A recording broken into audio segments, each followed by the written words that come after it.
Exclamatory sentence को complete कर लिया था।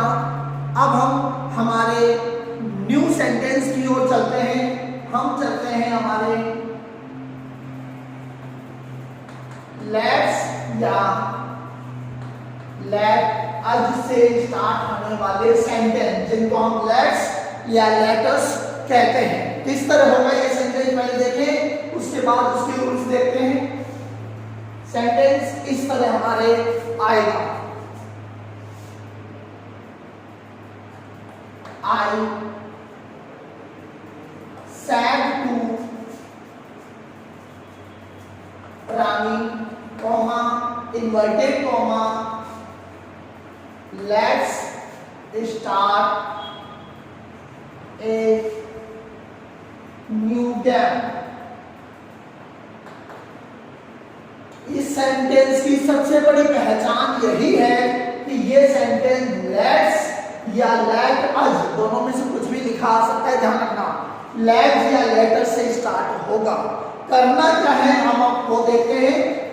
रूल नंबर फर्स्ट में हम देखें, पहले सेंटेंस सेट को देख लें। On the place of set two, set two के स्थान पर क्या लिखना है। अब तक हमने सेट टू के स्थान पर told, asked, requested, ordered, advised और अपने क्या कहते हैं उसको एक्सक्लेम, एक्सक्लेम विद सोरो, एक्सक्लेम विद जॉय, ये कई सारी चीजें हमने अब तक देखी है। अब थोड़ा चेंज रहेगा। अब सेट टू के प्लेस पर हमें लिखना है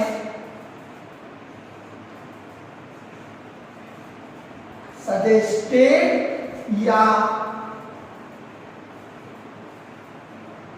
सजेस्टेड टू, सजेस्टेड या सजेस्टेड टू। अगर टू आए सेंटेंस में तो टू यूज दोबारा करना है।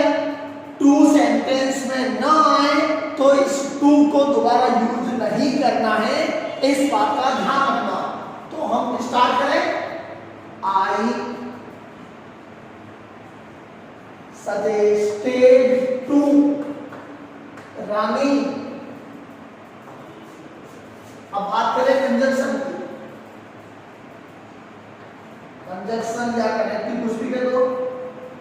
कंजक्शन, कंजक्शन वही है दैट, दैट कंजक्शन यूज करना है। उसके बाद ये हो गई फर्स्ट बात, ये हो गई सेकंड बात। उसके बाद में क्या करना है, if reporting speech sentence start with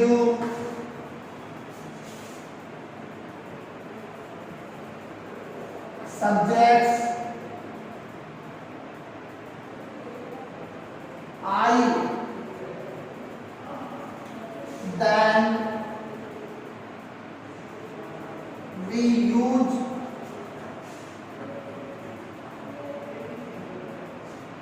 reported, we start reported speech sentence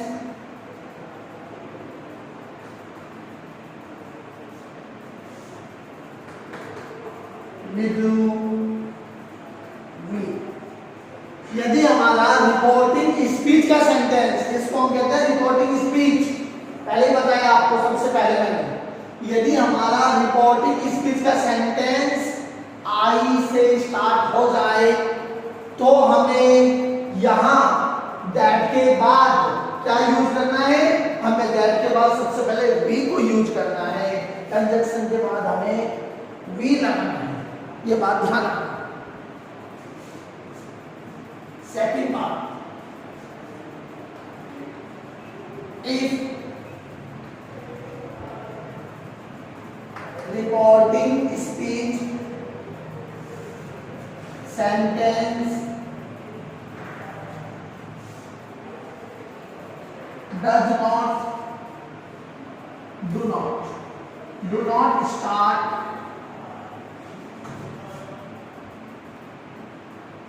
with subject I, then we start reported speech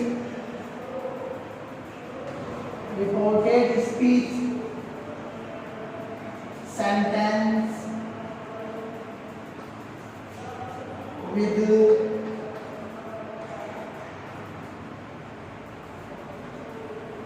they।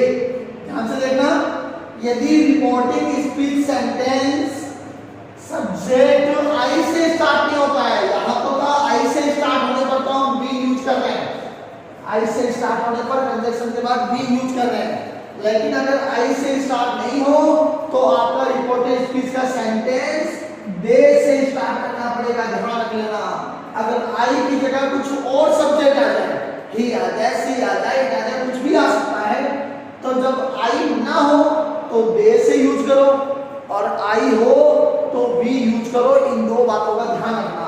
हमारे पास हमने अभी आई था, इस आई को देखते हुए हमने वी यूज किया है। अब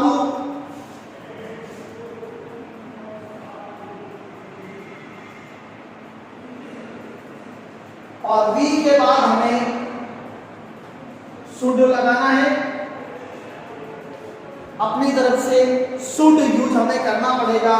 आप वी लगाओगे तो भी शुड लगाओगे, आप दे लगाओगे तो भी आप शुड लगाओगे, ये बात ध्यान रखना।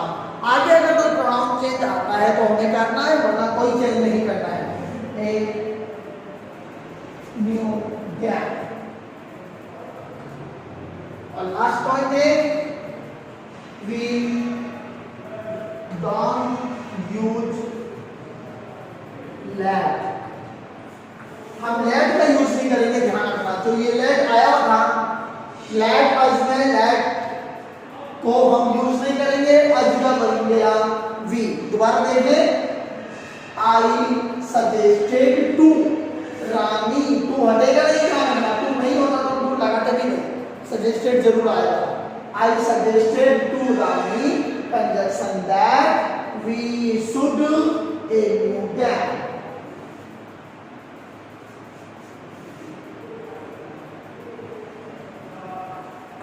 स्टार्ट नहीं लिखा हमने, we should start a new gap. ये तरीका चला है, ध्यान रखना कहां क्या यूज करना है, आपको रूल्स मैंने लिखा दिए। आगे देखें,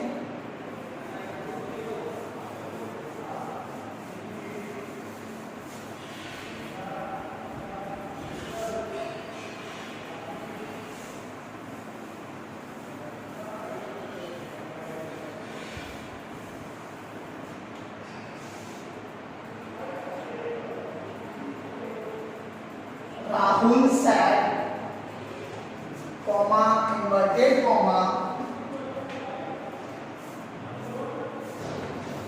let's play cricket in the ground। इस बार हमने पूरा ही चेंज कर दिया। सेकंड सेंटेंस में हमने आई सब्जेक्ट नहीं लिया इस बार रिपोर्टिंग स्पीच में। पहली बात, दूसरी बात ओनली सैड रखा, इसके साथ टू भी नहीं लिया, लेकिन आपको जैसे बताया सैड हो तो सजेस्टेड, सैड टू हो तो सजेस्टेड टू यूज करना है। अब राहुल है, हमने लिख दिया राहुल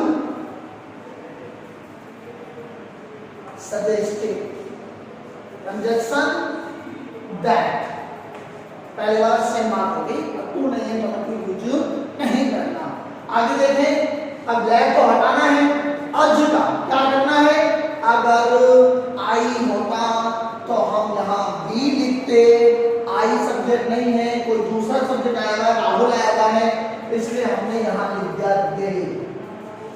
शुड अपनी तरफ से लगा लो, they should play cricket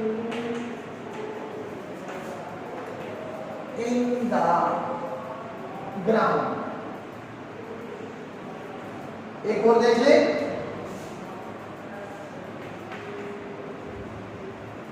I said to him, comma, inverted comma, let us go to cinema.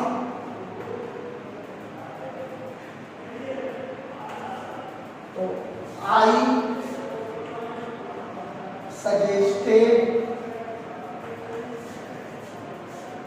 to him, इस बार to हमने नहीं हटाया क्योंकि पढ़ा था कंजक्शन दैट अज का, अब आई सब्जेक्ट आया हुआ है इसलिए अज का हो गया वी शुड, अपनी कनेक्शन लगाओ, शुड गो टू सिनेमा। ये हो गया लेट्स वाले सेंटेंस, लेट अस वाले सेंटेंस। अब हम आगे बात करते हैं इसी के अगले टॉपिक पर।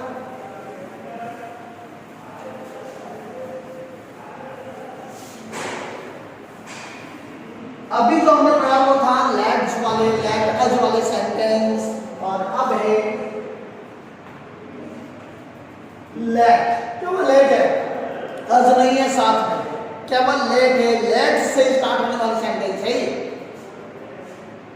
क्या करना है, इस तरह सेंटेंस आएगा,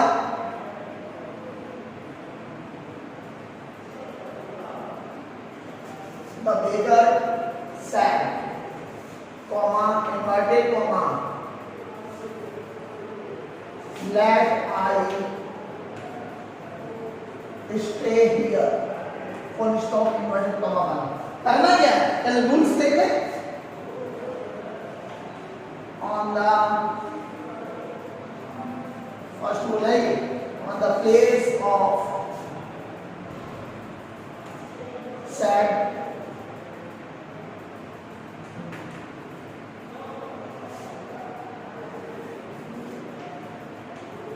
requested, ordered, और कोई सेंस ना निकले तो हम वहां आस्क भी लगा सकते हैं। तीन चीजों में से एक लगाना है। दूसरी बात,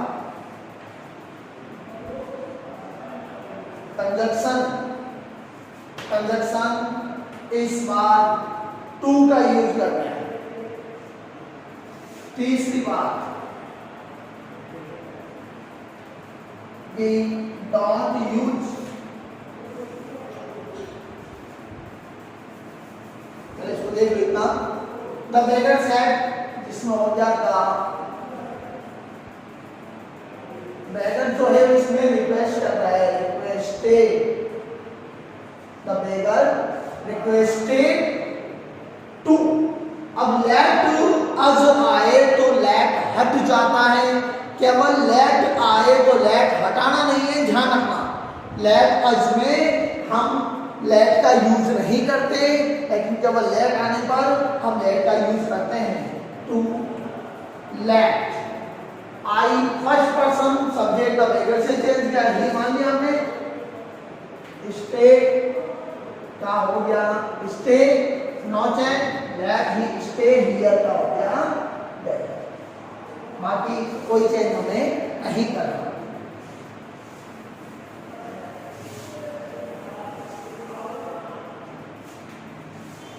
second sentence,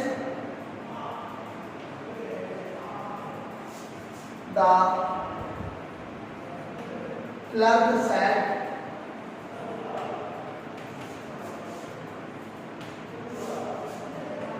late I go now, तो हम लेंगे the clerk requested to, let I को क्लर्क से ही, गो नाउ का हो गया दैट। तो इस तरह लेट और लेटर्स के सेंटेंस हमने कंप्लीट कर लिए। इतना ही था ये। अब हम चलते हैं नेक्स्ट पॉइंट।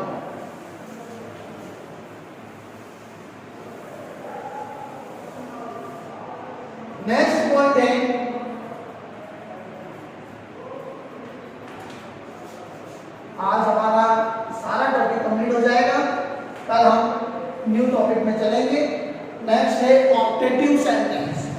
क्या पहचान है? स्टार्ट विद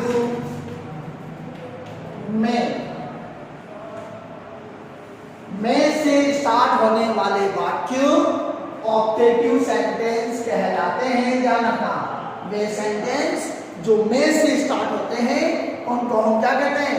उनको हम ऑप्टेटिव सेंटेंस कहते हैं। उसके लिए हम देखें first sentence,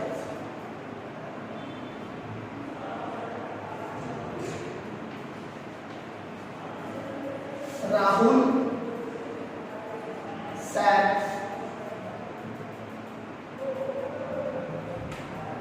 to his son, inverted comma, may God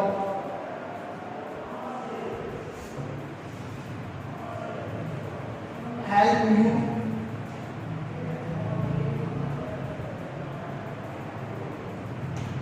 may God help you। इनमें करना क्या है?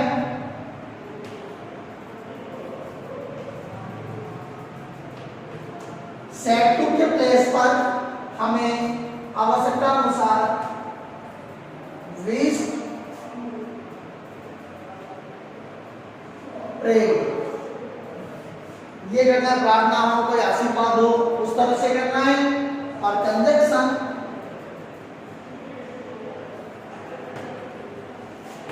हमें दैट का यूज करना है। देखिए सेंटेंस, राहुल, अब इसमें तो प्रार्थना होगी,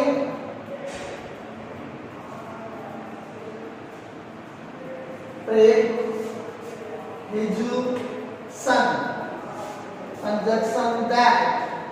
अब सेंटेंस जो है में से स्टार्ट हो रहा है, सबसे बड़ी पहचान है इसकी कि ये सेंटेंस हमारा में से स्टार्ट हो रहा है, लेकिन हमें स्टार्ट करना है इसको गॉड से।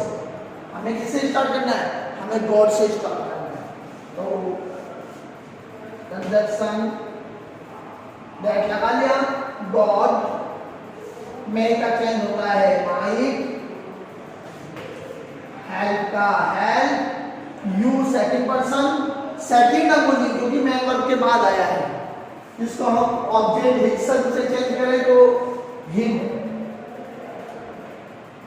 तो Rahul prayed his son that God might help him. Second sentence देखें, एक सेंटेंस और देखें इसका हम,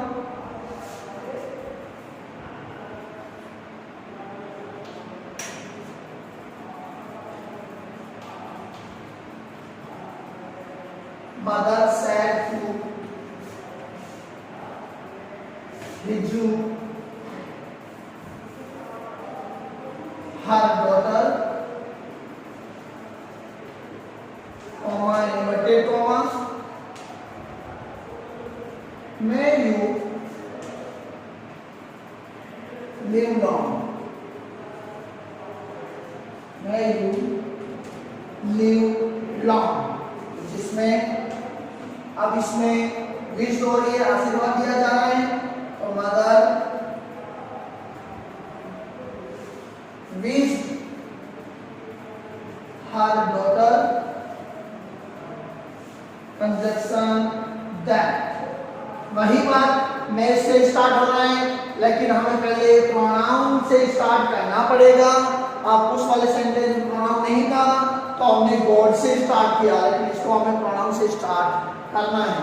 you second person, object daughter से चेंज किया, सी लिव का पहले मे का कर लो माइट, लिव लिव ही रहेगा क्योंकि मॉडल के साथ हमेशा फर्स्ट फॉर्म का यूज होता है, लिव लॉन्ग नो चेंज। तो ये आपके ऑप्टेटिव सेंटेंस कहलाते हैं जो हमारे में से स्टार्ट होते हैं। अब कुछ सेंटेंस लास्ट जो हम हैं एक बार देख लें, क्योंकि इस बार के बोर्ड पेपर में भी उससे रिलेटेड सेंटेंस आए थे, इसलिए हम चाहते हैं कि एक डिस्कस थोड़ा उनके बारे में भी कर लिया जाए, जिसको हम कहते हैं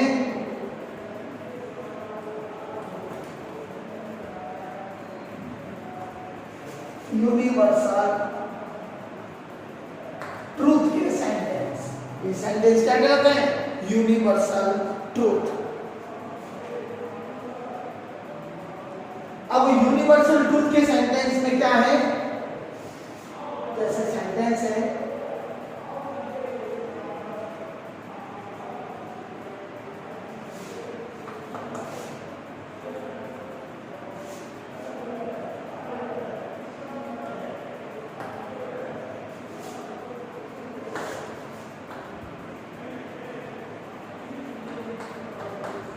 Rahul said, the sun rises in the east।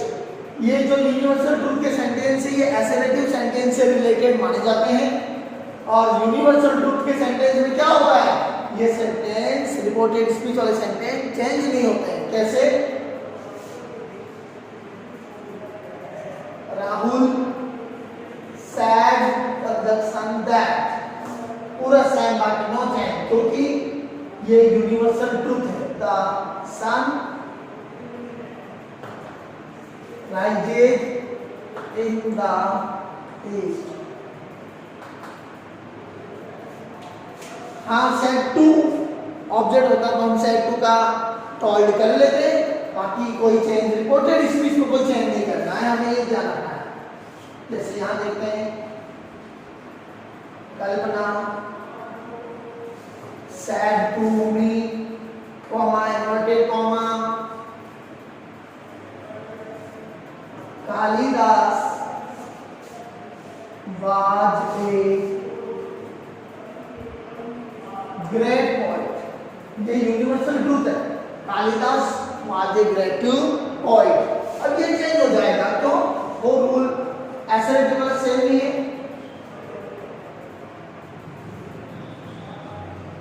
Kalpana told me conjunction that, बाकी same. Kalidas was a great poet।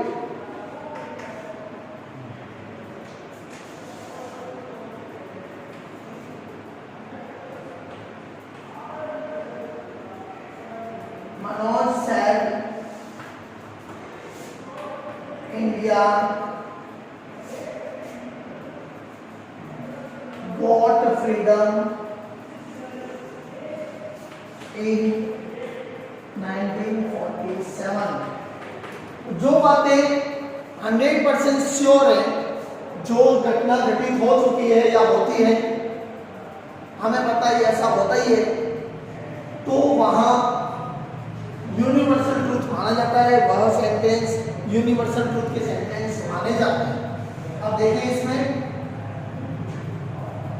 Manon said, conjunction that, बाकी same. India got freedom in 1947। ये बात इनको इसलिए यूनिवर्सल ट्रूथ कहते हैं कि ये सेंटेंस कभी चेंज नहीं होते हैं। इन बातों का हमको क्या करना है? ध्यान रखना। ठीक है, तो ये हमारा हो गया टॉपिक क्लियर। अब हम चलते हैं न्यू टॉपिक पर। नेक्स्ट स्टेप में हम चलते हैं न्यू टॉपिक पर।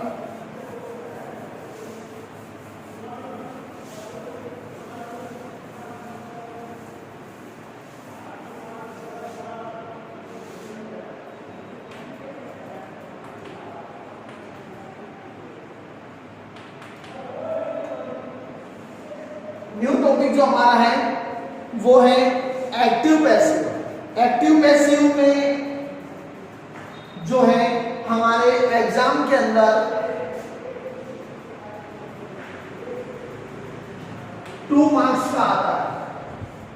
2 सेंटेंस दिए जाते हैं पेपर में हमें, जो 2 मार्क्स के माने जाते हैं। एक्टिव का मतलब हो गया सक्रिय और पैसिव का मतलब हो गया निष्क्रिय। हमें क्या करना पड़ता है? सक्रिय को निष्क्रिय में चेंज करना पड़ता है, एक्टिव को पैसिव में चेंज करना पड़ता है। एक्टिव यानी सक्रिय, जहां कोई भी मैन वर्क, कोई भी वर्क, कोई कार्य जो किया जाता है वो अगर सब्जेक्ट पर डिपेंड हो तो वो कहलाता है एक्टिव, और अगर वर्क सब्जेक्ट पर डिपेंड ना हो तो वो कहलाता है पैसिव। जैसे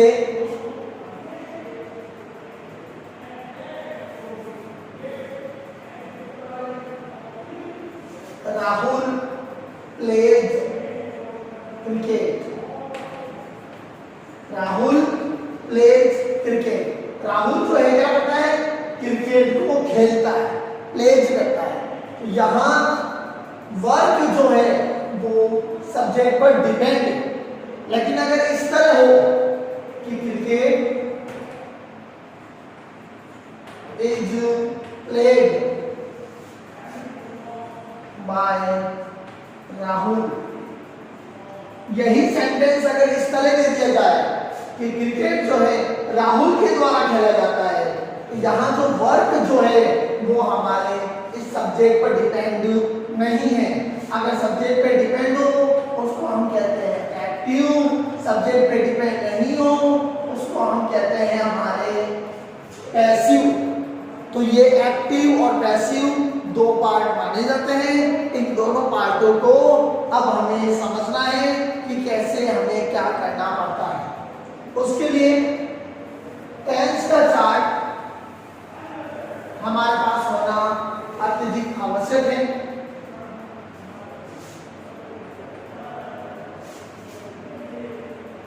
टेंस का चार्ट अब क्या होता है, हम जानते हैं प्रेजेंट टेंस, इसमें क्या है प्रेजेंट के प्रेजेंट में चेंज, पास्ट का पास्ट में चेंज और फ्यूचर का फ्यूचर में चेंज माना जाता है।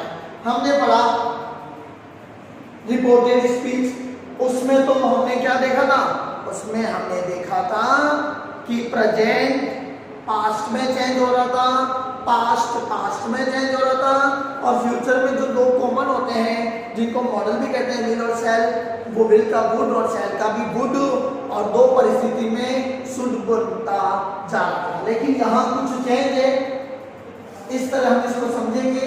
हमें क्या करना है, हमें एक्टिव को पैसिव में चेंज करना है।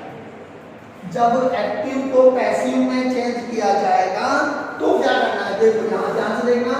अगर आपके पास डू या डज के साथ फर्स्ट फॉर्म हो, फर्स्ट कंडीशन, डू या डज के साथ फर्स्ट फॉर्म, वर्ब की फर्स्ट फॉर्म के साथ एस या ईएस सेकंड कंडीशन, केवल फर्स्ट फॉर्म, ये तीन कंडीशन है। डू या डज के साथ फर्स्ट फॉर्म हो, वर्ब की फर्स्ट फॉर्म के साथ एस या ईएस हो, या केवल वर्ब की फर्स्ट फॉर्म हो, तब आपको क्या करना है, is are am plus verb की थर्ड फॉर्म हमें करनी है। ध्यान रखना। सेकंड बात, यदि हमारे पास इज आर एम तीनों हेल्पिंग वर्ब में से एक हेल्पिंग वर्ब आएगी, वो भी according to subject, is are am plus verb की first form plus I N G अगर हमारे पास आता है तो हमें क्या करना है, इज आर एम, तीनों में से तो एक लगेगा ही, सब्जेक्ट के अनुसार वो तो चेंज होगा नहीं, हेल्पिंग तो लगनी है। लेकिन जो ये आईएनजी आया है, इस आईएनजी की जगह हमें बीइंग लिखना पड़ेगा, बीइंग और थर्ड, ये भी थर्ड फॉर्म, ये भी थर्ड फॉर्म। पैसिव वॉइस में हमेशा थर्ड फॉर्म यूज की जाती है, एक्टिव में चाहे कोई भी फॉर्म हो, लेकिन पैसिव में हमेशा वर्ब की थर्ड फॉर्म मानी जाती है। अगर हमारे पास हैज या हैव प्लस थर्ड फॉर्म हो तो उसका चेंज क्या होगा, उसका चेंज होगा हैज या हैव के साथ हमें बीइंग जोड़ना पड़ेगा और वर्ब की थर्ड फॉर्म करनी पड़ेगी। आगे बात करें, अगर हमारे पास has been, have been plus verb की फर्स्ट फॉर्म प्लस ing। ध्यान से देखना, हैज बीन या have been plus first form plus ing हो तो उसका चेंज कुछ भी नहीं किया जाएगा, no change. Present perfect continues change नहीं होता। तो हमने देखा प्रेजेंट सिंपल को हमने प्रेजेंट कंटिन्यूज में चेंज किया, प्रेजेंट कंटिन्यूज को प्रेजेंट कंटिन्यूज में ही रहने दिया, बस आईएनजी की जगह बीन जोड़ दिया।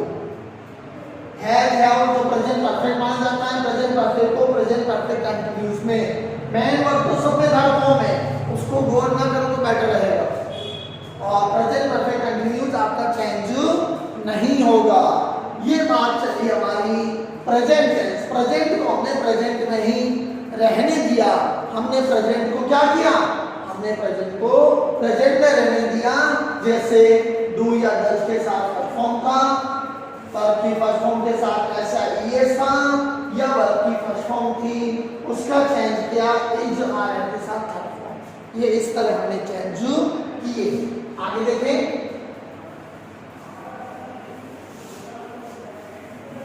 ये बात करी प्रेजेंट टेंस।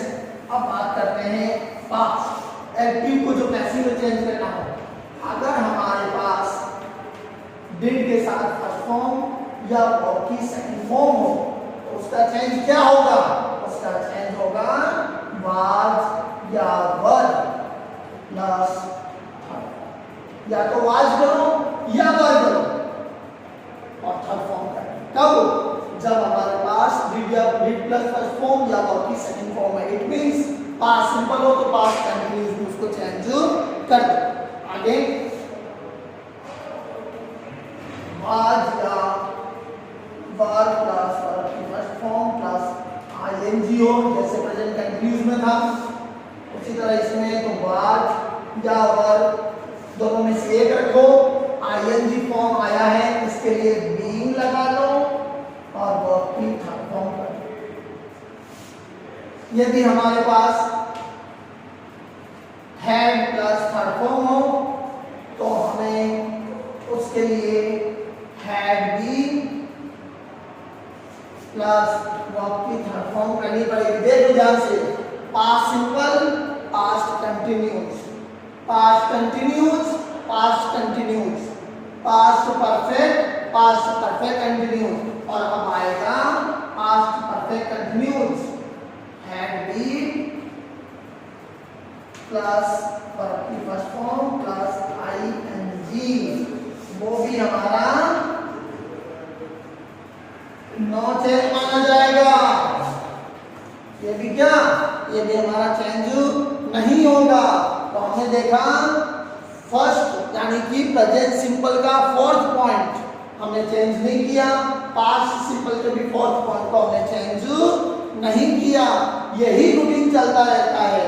तो आपको ध्यान क्या रखना है कि एक्टिव से जब पैसिव में चेंज करो, एक्टिव में चाहे कोई भी फॉर्म आए, पैसिव में चेंज करते समय हमें सिर्फ वर्ब की थर्ड फॉर्म का ही यूज करना है।